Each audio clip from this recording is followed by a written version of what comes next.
Not only is Drake Maye leading the MVP race, but he's also becoming a mystery that can't be solved by defensive coordinators. Let's start there. This is Locked On Patriots.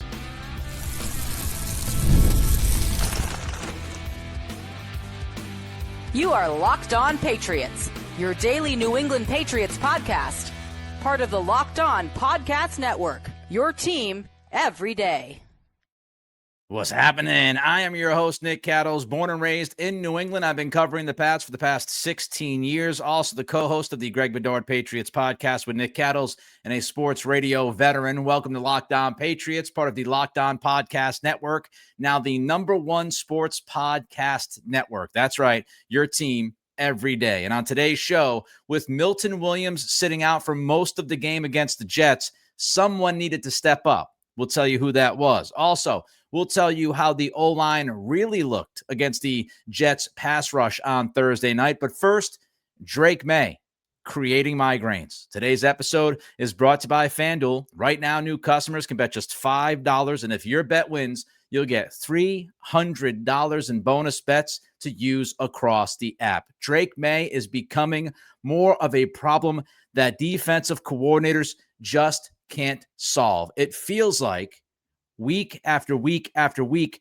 there is improvement from Drake Maye, and there is also adjustments being made by Drake Maye and Josh McDaniels to combat what defenses are trying to do against the young quarterback. I rewatched the game on Friday. I watched the all 22, and I've got to tell you, I grade the plus and the minus. You know how I do it, following the footsteps of one Greg Bedard. In charting Drake Maye's game against the Jets, I only had him for 2 minus plays. Now, maybe he had 3, maybe he had 4, but I only saw 2 minus plays. He had 3 to 4 elite plays. I mean, he was just awesome against the Jets, even better than I thought he was when watching the game in real time. And I have the habit of saying that over the past few weeks. You watch him in real time, you feel like he's playing well, and then you watch it on film and you say, he played even better than I thought. And that was the case against the Jets. And I'll tell you why that is important in just a few minutes. But let me first just address Drake Maye and why he is continuing to make defensive coordinators want to bang their head up against the wall. Tom Brady was known to have a supercomputer in between his ears. Everybody talked about Tom Brady's supercomputer, reading what defenses do, what they want to do, how they do it, the ability to learn, and not only to learn, but learn quickly. Drake Maye has a supercomputer. His ability to learn from mistakes, learn what defenses are trying to do against him, and how he needs to adapt game in, game out. Tampa Bay dropped 8 into coverage against Drake Maye a number of times. Okay, only rushing 3. They dropped 8. They wanted to test the patience of Maye, and Maye had not seen that very often. That was a change. Tampa did it.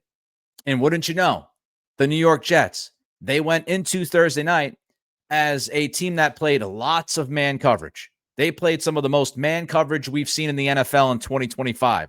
But against Drake Maye, they decided to play less man coverage. Evan Lazar, Patriots.com. The Jets came into the week with the 6th highest man coverage rate in the league, 37.4%. But against Drake Maye and the Patriots, the Jets only played man-to-man on 8 of Maye's dropbacks, which results in 21.6%, well below the average. They came into the game playing man coverage at above 37%. Against Drake Maye, 21.6%. And guess what? The supercomputer figured it out. Back to Evan Lazar. In the advanced metrics, Maye added plus 0.29 expected points, which is in the 78th percentile. Pretty darn good. With an outstanding completion percentage over expectation of plus 13.5. And how did Drake Maye do it? Decision-making, understanding what the Jets were doing. He showed really good patience in the pocket, which is no doubt a step forward for him. He was more than willing to take the checkdowns, which you have to do when teams are playing coverage against you. He showed that he was willing to take the checkdowns more against the Jets than we had seen in any prior game from Drake Maye. And also his ability to extend plays. Extending plays allows receivers, tight ends, running backs to become uncovered. That's how Maye fought back. He saw more coverage against Tampa. He learned from it against the Jets. The Jets decided to not play a lot of man coverage or as much as they usually do. They wanted to drop back and test his patience. And he said, okay, I'm going to be patient. I'm going to take the checkdowns when I can extend plays and end up getting a big chunk play out of the extension. I will do that. I will show you that I can make the right decisions. And again, watching the all 22, there were really only a couple of decisions that you might second guess. At least for me, watching it. Maybe somebody else will disagree with me. Maye only took 2 deep shots in the game, really. There was that one weird throw to Kyle Williams. Don't really know what happened there. The second deep throw was the absolute dime to Mac Hollins. And if it wasn't for the great defensive play, that would have been a huge play downfield. But it's not like he was forcing it downfield. And so what you have right now in Drake Maye is a defensive coordinator's nightmare. That's how this is playing out. You play coverage against him, he's patient. You play man-to-man against him, he will show off his legs and scramble you to death. If you think you're going to try to take away the deep ball, his deep passing accuracy is off the charts. If you think you're going to try to create some really tough throws underneath, well, guess what? He has shown the ability to fit the football into the tightest of windows. So what do you do? And this is not to say that Drake Maye is going to be flawless every single week or that he's unbeatable. But the point is he's learning so fast and he is showing defensive coordinators across the league that he can beat any defense they throw at him. He's faced the amoeba defenses from Raheem Morris in Atlanta. He's dealt with the headache of Jim Schwartz in Cleveland throwing the kitchen sink at him. He dealt with Todd Bowles throwing the changeup and not blitzing as much and throwing 8 into coverage. He dealt with all of it. And he came out with his team winning 4 games and losing a 0.0. He's solving every single test that is put in front of him. And not only is he a defensive coordinator's worst nightmare right now, he is just frustrating to play. Imagine if you're a defensive player. If you get pressure on Drake Maye, he's great. If you blitz Drake Maye, he's great. If you get him into 3rd and long, guess what? He's really good in obvious passing situations, as we have discussed. If you want to try to disguise coverages post-snap, guess what? He's one of the best quarterbacks in football this season against disguised coverages. So when you're a defensive coordinator and you're getting ready to defend Drake Maye and the Patriots, you sit there and you say to yourself, all right, what do I do? If I try to heat him up, he can beat us. If I try to test his patience, he can beat us. If I try to test him underneath with tight windows, he can beat us. Or he can beat us over the top.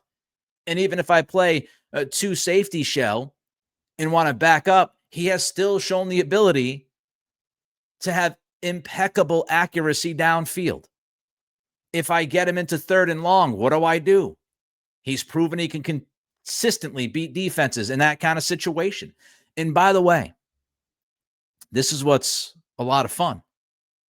He's 23 years old. He has started 23 games in his NFL career. 23 games. It's crazy. It's bananas. He's not even a year and a half into his NFL career when you go off starts. Do you think he's going to get worse or do you think he's going to get better? Especially if Josh McDaniels continues to hang out by his right side. He is a headache for any defensive coordinator. Again, not saying he's flawless, not saying he's incapable of having bad games or making mistakes.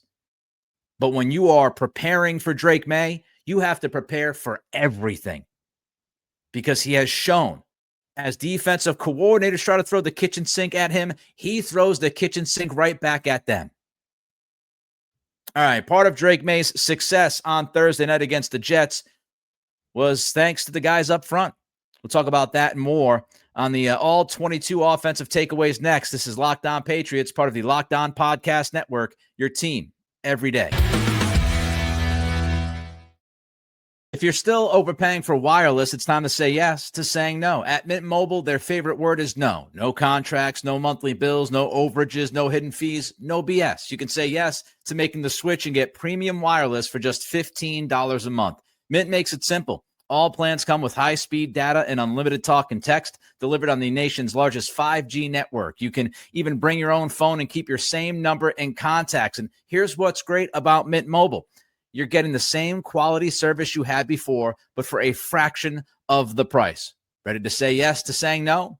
Make the switch. MintMobile.com/LockedOnNFL. That's MintMobile.com/LockedOnNFL. Upfront payment of $45 required, equivalent to $15 a month. Limited time new customer offer for the first 3 months only. Speeds may slow above 35 GB on unlimited plan. Taxes and fees are extra. See Mint Mobile for details. Thanks for making Locked On Patriots your first listen of the day, and thank you for making Locked On the #1 sports podcast network, your team every day. And don't forget, if you're watching us on YouTube, help us out. Click that thumbs up. Make sure you like the podcast, like this episode. Make sure you throw a comment in as well. Drake Maye being a defensive coordinator's worst nightmare.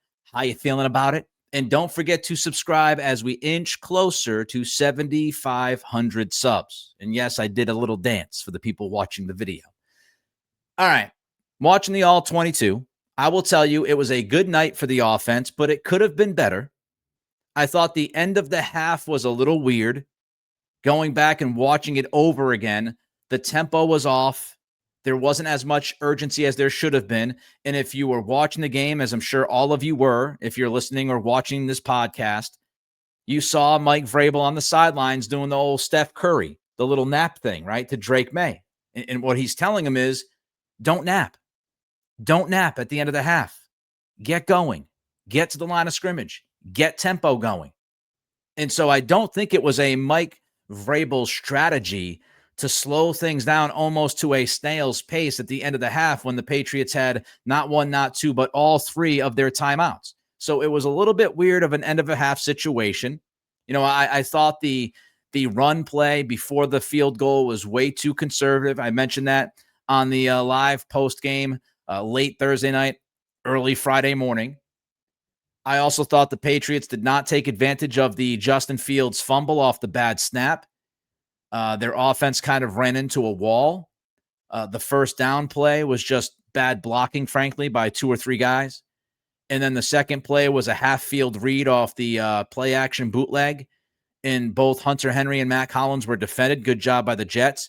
And then the third play, it looked like Maye had Hunter Henry in the end zone, and he was trying to get it to him, but Michael Clemens made a really, really good individual play, got his hand up, batted it at the line of scrimmage. So there were some missed opportunities, but with all of that said, the Patriots, I mean, if we talked about this last year, how many times did the team score 27 points last season? Not many times. I mean, I can't remember how many times. Couldn't have been more than a couple, if that. So even with some missed opportunities, you still dropped 27 on the Jets on a short week. So let's break down the all-22 a little bit, give you my thoughts on the rewatch, and start with the offensive line. The offensive line pass protection was really good, really good. Let's start with Will Campbell. We talked about it on the crossover episode with John Butchko, the battle of the Wills. Will Campbell versus Will McDonald. Will McDonald is one of, if not the best defensive player the Jets have now after trading Sauce Gardner and Quinnen Williams. And Will Campbell passed the Will McDonald test. And it starts with the spin move. I talked about how devastating the Will McDonald spin move can be. I mean, he just made it a miserable day at the office for the Cleveland Browns offensive line with that spin move. He tried it a couple times against Will Campbell. Will Campbell shut him down. Spin move, bring it somewhere else. Evan Lazar had some of the stats on the battle of the Wills. Will McDonald did not log a single pressure in 19 matchups against Will Campbell. Shut him down. Shut him down. Shut him down. And yes, he got help a few times with chips. TreVeyon Henderson a couple times helped Will Campbell, but still, when it was Will Campbell versus Will McDonald, mano a mano, Will Campbell won the matchup. Period. End of sentence. The rest of the offensive line I also thought was good in pass protection as well. A lot of the minuses, going back to the whole plus-minus grade system, most of the minuses for the offensive line against the Jets, they were actually in the run game. They weren't in the pass protection. So when you look at this overall, like Will Campbell, I had him at -1, which isn't bad, obviously. A net neutral 0 means you pretty much canceled each other out. You would take that from an offensive lineman, especially a young offensive lineman. So Will Campbell was a -1. I thought he struggled some early in the game, especially with the run game, but he finished with a -1. You'll take it. Jared Wilson for me finished with a -3. I will say he was a net neutral 0 in the first half. So he just missed a couple of blocks in the second half, but I didn't think he was bad. Garrett Bradbury finished as a 0, so he was good, canceled out. Mike Owenu was a -1, and he might have even been better there, a couple of blocks, if you want to be kind to him. Morgan Moses was a 0. He was a net neutral, so again, he canceled out Jermaine Johnson, who was the other pass rusher for the Jets on the opposite edge of Will McDonald. Morgan Moses did a pretty good job against Jermaine Johnson. Jermaine Johnson's only sack of the night was actually when he was matched up against Hunter Henry. So that sack was not on the O-line. It was not on Drake Maye. It was on Hunter Henry. And Evan Lazar wrote that the pressure rate was 35.1% against the Jets. That's not bad at all. It's pretty good, especially considering that not all of that is on the offensive line. So if you broke it down individually and you wonder what the offensive line pressure rate was, I'd have to guess it was under 35%, if not well under 35%. But I thought the guys up front did a good job in protecting the quarterback. TreVeyon Henderson was even better. He was even better on film. Sometimes you miss a couple of the pass protection snaps for a running back. I thought TreVeyon Henderson was better in pass protection against the Jets than he has been leading up to the game. I thought really there was one play from TreVeyon Henderson where he didn't necessarily sustain the block on the blitz and got pushed back, but he had a couple of chips. He picked up a couple of blitzes. Overall, I thought it was a positive night for TreVeyon Henderson when it came to his blocking.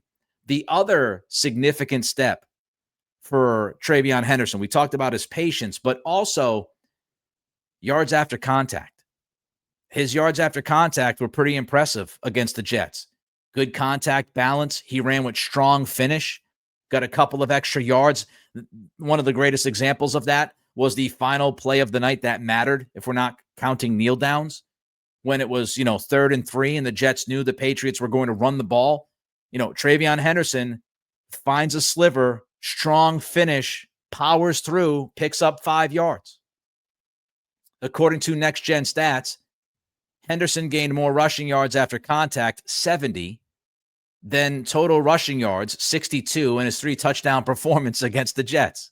So he had more yards after contact than he had rushing yards. How's that happen? Well, of course, you got minus rushes and all of that. Back to Next Gen Stats, Henderson forced a career-high 9 missed tackles across 24 touches. He played 90% of the offensive snaps, if you're wondering.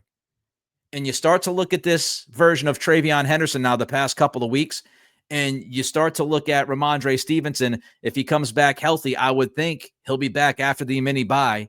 I would expect Ramondre Stevenson to be back against Cincinnati, fingers crossed. And now with Henderson, what he's doing, you got Ramondre Stevenson back in the mix. We start to kind of envision that dangerous 1-2 punch that we had envisioned before the season. So that would be nice to add with the quarterback, who is a migraine for defensive coordinators. Some other observations. The Patriots went with 6 offensive linemen a few times using Ben Brown. That was a bit of a change from Josh McDaniels. The touchdown pass to TreVeyon Henderson, Stephon Diggs lined up in the backfield. Nice little wrinkle from Josh McDaniels on that play call in the red zone. And I thought it was, again, a pretty good night for Josh McDaniels and a really good night for Drake Maye and a really good night for TreVeyon Henderson and a pretty darn good night for the pass protection. Find out who had a nice bounce back night and more with our all 22 defensive takeaways coming up next. This is Locked On Patriots, part of the Locked On Podcast Network, your team every day. The NBA is back, my friends, and there's no better place to get in on the action than FanDuel, the official sports betting partner of the NBA. Even if you missed the start of the game or want to ride the hot hand, FanDuel has live bets on everything from who will score next to fourth quarter comebacks. You always have a shot to enjoy the game and enjoy the action. Plus, you can even combine your live bets into a same-game parlay for a shot at a bigger payout. I love same-game parlays. I've had my share of wins using that SGP icon. Maybe you like Jalen's points, rebounds, assists. You can look to combine all of those to get a better and bigger payday. It keeps every game exciting, especially when your team's making that late push. And right now, FanDuel is giving new customers $300 in bonus bets when your first $5 bet wins. Again, FanDuel's giving new customers $300 in bonus bets when your first $5 bet wins. So head to FanDuel.com to sign up. Play your game with FanDuel, the official sports betting partner of the NBA. Don't forget to like, comment, and subscribe. We appreciate every single one of you. I'm here to be as objective as I can be, right? As fair as I can be. I thought the defense against the Jets overall was fine. Little bit of a mixed bag, but overall fine. They did have some good luck, thanks to playing Justin Fields. I did not think, and we talked about this during the crossover episode last week, I do not think Justin Fields sees it well, as they say. He does not see the field well and understand what's going on consistently and what defenses are trying to do. He is the anti-supercomputer. And I thought Justin Fields missed some opportunities. And I'm not talking about the ones that you actually saw, some of the A.D. Mitchell plays, for example. But I thought the Patriots blew a couple of coverages against the Jets. And there were some opportunities. There was an opportunity for a wide open touchdown. I think it was John Mechie running down the middle of the field. There was another shot on a wheel route down the right sideline where the Patriots were kind of flat-footed. So there was some good fortune that Justin Fields doesn't see the field well, and the passing game struggles, and there wasn't Garrett Wilson out there. So that's to be fair. However, I do think there were some good things from the defense. And overall, you will take it when the defense keeps the team at 20 points or less. We've said that consistently week in, week out. Let's start with Christian Barmore. I thought Christian Barmore had a nice bounce back, and he really surged in the second half of that football game. He was dominant in the fourth quarter. There was a stretch in the fourth quarter where the Jets could not block Christian Barmore.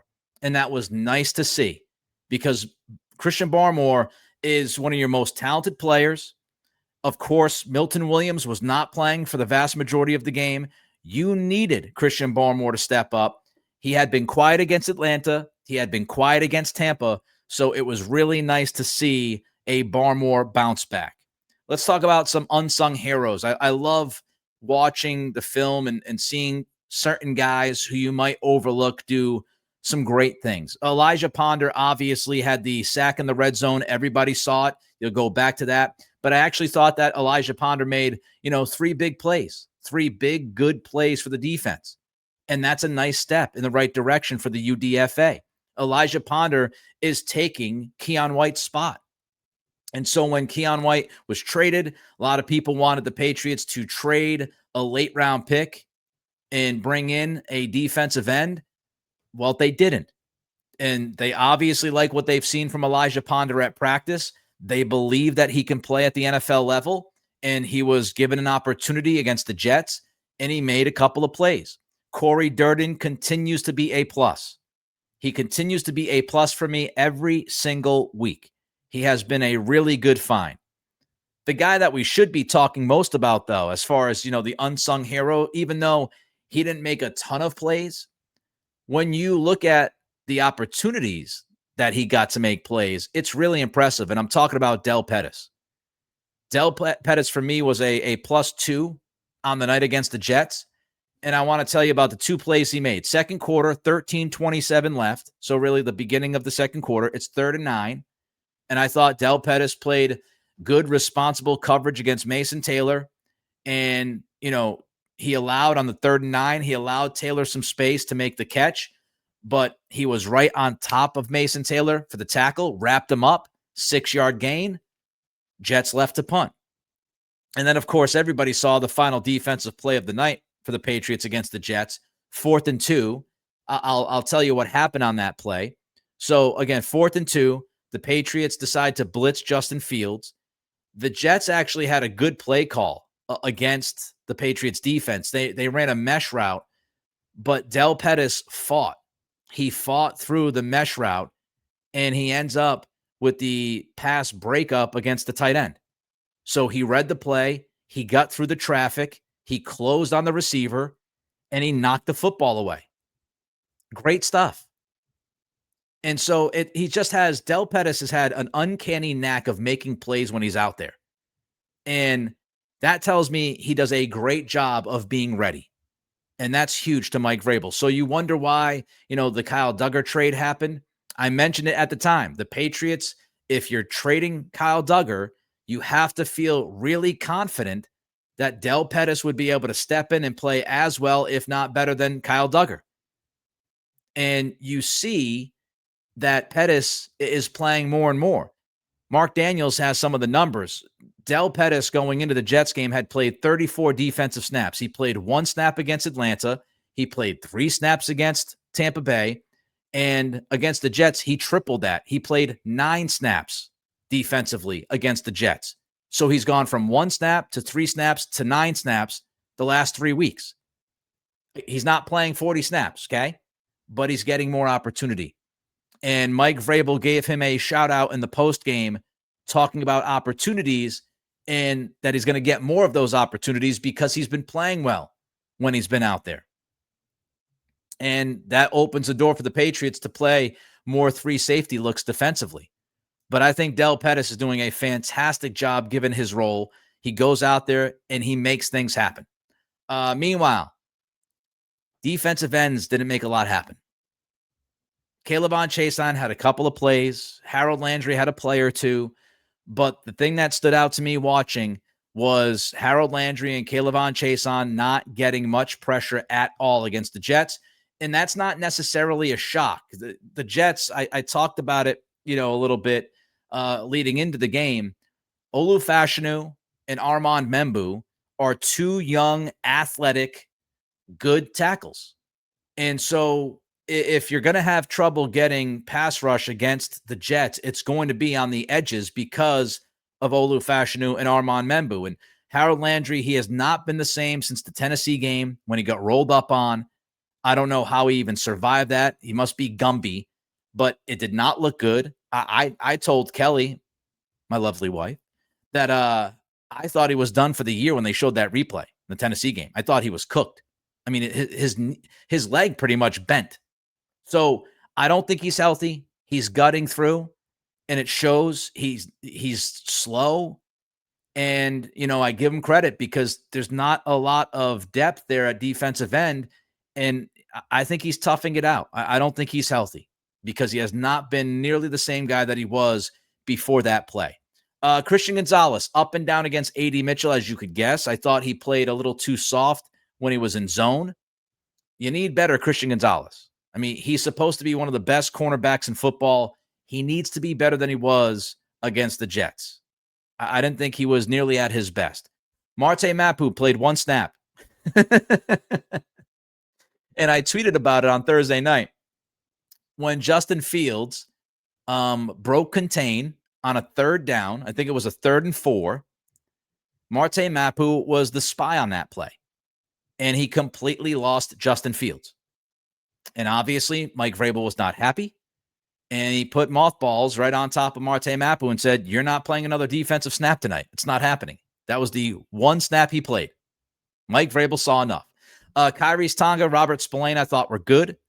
Craig Woodson, I thought, took a step back. Of course, everybody saw him fall down on 3rd and 6 on the John Mechie touchdown. And that would have been a big defensive play for the Patriots, because if Craig Woodson, who had good initial coverage, he just fell on his face. If he was able to stay on his feet, Caleb Chason was barreling down on Justin Fields, and that's either an incomplete or a sack. So, that's a huge swing. The Jets would have been kicking a field goal. Instead, they get the extra 4 points because Craig Woodson falls on his face. I thought he took a step back. I thought he was really good against Tampa. But this is going to happen. He's a rookie playing a ton of snaps, a little bit up and down. I think he's been better lately, but he did take that step back against the Jets. All right, that wraps up this edition of Locked On Patriots. Thank you for making us your first listen and for being an everydayer. Reach out to me on Twitter at NickCRadio, and don't forget to throw a comment in on the YouTube channel. Hit that like button and subscribe. And for your second listen, get a double dose of the Locked On NFL podcast with Tyler the Madman Rowland and Tony Wiggins. Find Locked On NFL on YouTube or wherever you listen to podcasts. Have a great day, and we will see you tomorrow.